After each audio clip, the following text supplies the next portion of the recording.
Welcome everybody to this first meeting of 2017 and wish everybody happiness and good health for the year.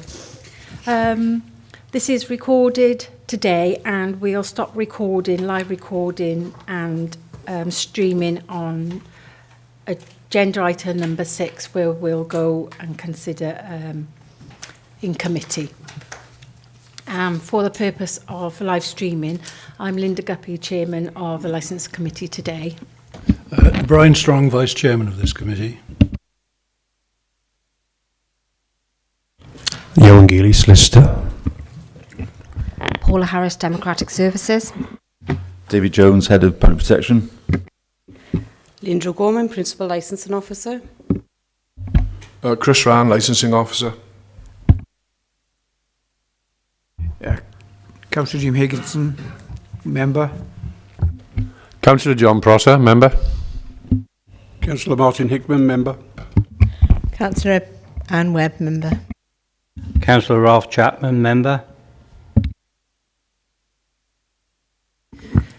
Thank you. We'll go on to agenda item number 1. Apologies for absence, please. Thank you, Chair. We've received apologies this morning from County Councillors Ruth Edwards, Francis Taylor and David Evans. Thank you. Any declarations of interest?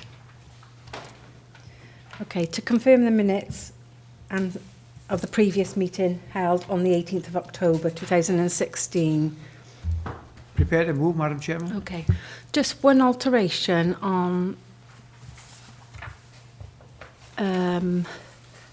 page number 6, which is the hard copy, page number 2.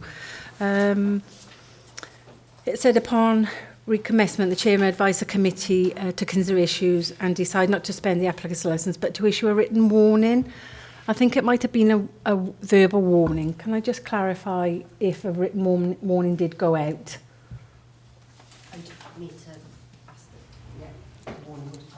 Yes. A written warning. It was a written warning. Okay, thank you.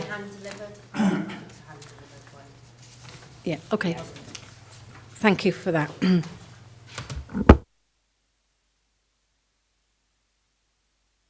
I had a proposal to move. Is there a seconder? Okay. Can we all show hands? Thank you. Go on to agenda item number 4, Safeguarding Suspension Report.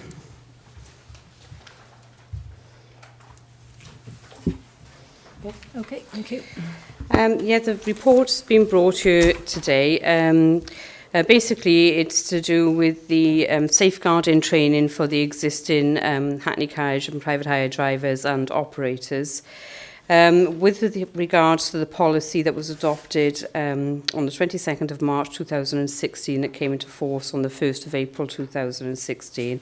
In that policy, we had written in and agreed that all existing private hire drivers and operators would conduct the safeguarding training for the 9-month period up until 31st of December. Since then, we've done a number of reminders for them to complete the training. And there's still at least 41 drivers were outstanding at the last thing when I did this report.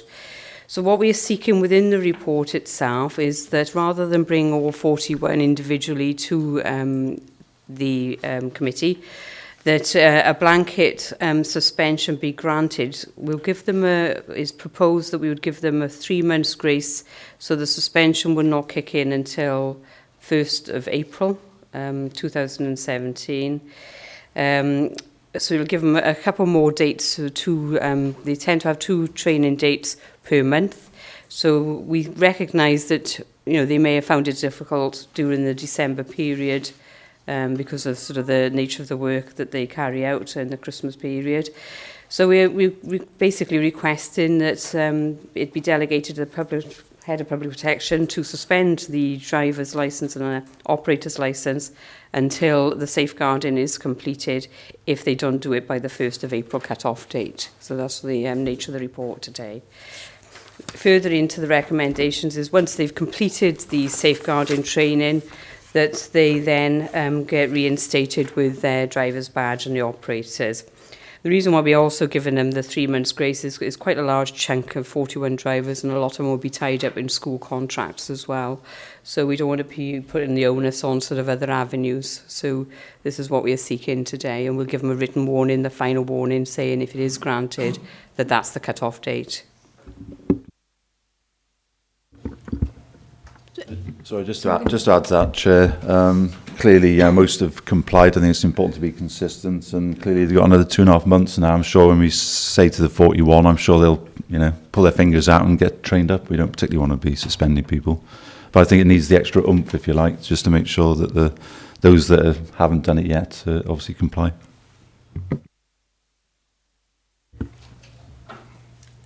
John, then Ralph. Yes, could I ask how long the training takes? Is it sort of an hour session, a 6-hour session, or It's roughly 2.5 hours. 2.5 It hours? might be sort of less, but they aim, that's the worst case. Yeah, and what time of day are they aimed at? They Because that's are- important, I think. Yeah, they do it, I think it's from, I can get the exact time, I don't know if it's in the report actually, but it's 10 o'clock, I'll call it up now, it's 10 o'clock, and I think it's 2 o'clock in the afternoon, so they try and avoid the school Yeah, runs. that's exactly why the they've reason done I it. asked the Yeah, question. Okay. And how will the drivers be advised that they have to take this? I mean, some might get a letter in the post and say, oh, there's another letter, put it on the pile. What I'm saying is we need to let them know and say, look, your future relies on this. You really do need to do it. So how is that advice going to be delivered?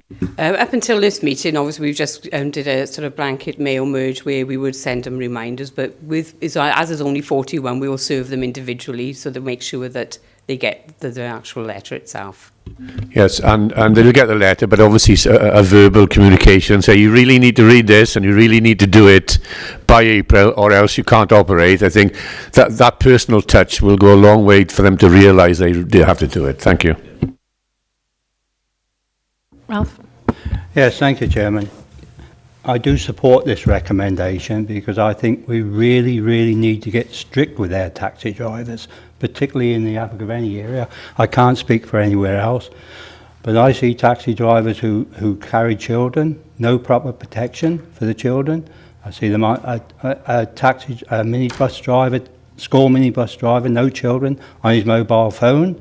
I did have a word with him, and all he done was argue. We have so much abuse going on in the Abergavenny area. I have reported it, as Linda knows, but we really, really need to get strict with these taxi drivers, because once they start to go away from their conditions, then their insurance is invalid. So people are at risk, particularly children. And I'm really concerned. I think we should be looking at, in the future, how we can really tighten up on this abuse of the system. Thank you. Councillor Higginson?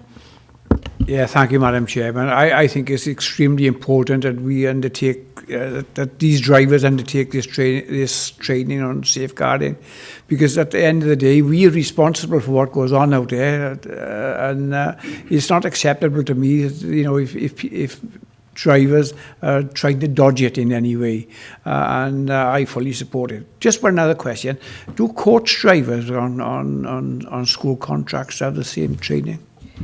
Obviously, we can't make a decision on that because we only can decide on the under 8s, but I know passenger transport do it for the coach drivers as well, a form of training. Just to clarify as well, the query was asked recently, it was 10 o'clock the training and 1:30, so it does avoid the school runs. So just checking that for you. Prepared to second the recommendation, Okay. if Councillor Chapman.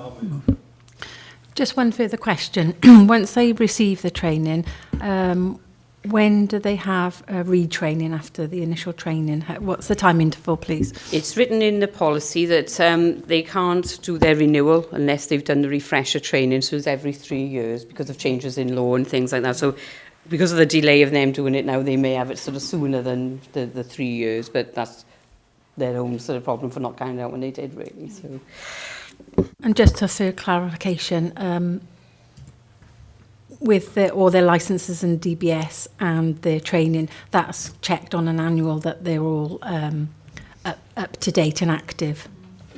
The actual driver's badge is every 3 years renewal. So we do check the DVLA every year. They are required in their policy to inform us if they have got any convictions or anything outstanding. we do the DBS checks. They are required to be done every 3 years in sort of conjunction with the sort of renewal sort of time with it. But to be honest, we do tend to sort of get wind of any convictions if it comes about anyway. So, but the DVLAs are checked every year to ensure that they have the driver's the driver license in force. So in addition to that, do we check when their training is due and when the renewals are due? Yeah, when it would be a renewal. We send out automatic reminders anyway. Yeah. It is an onus on them that they carry out the required training in conjunction with their policy, but we will send reminders out. Okay, thank you. I've had a propose and a seconder for this policy. Is there any further statements, or do we want to move to a vote? Okay. Okay. Well, show hands, please. Thank you.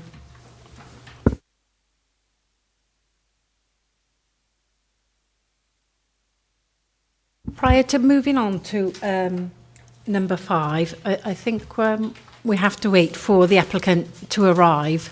He has given us information that he's going to be a little bit late. I think we have an officer from the licensing department who's going to leave. So I think David would like to say a few words. Yeah, obviously as per MCC procedures, we put it through to Cabinet last week. So Martin Redwood will be leaving us now at the end of March. And it's an opportunity for members, I think, to, together with officers, thank him for his years of service. I think he's been with us for 11.5 years. He came with us from the fire service. For those, I know Jim will know him, for those members in the south.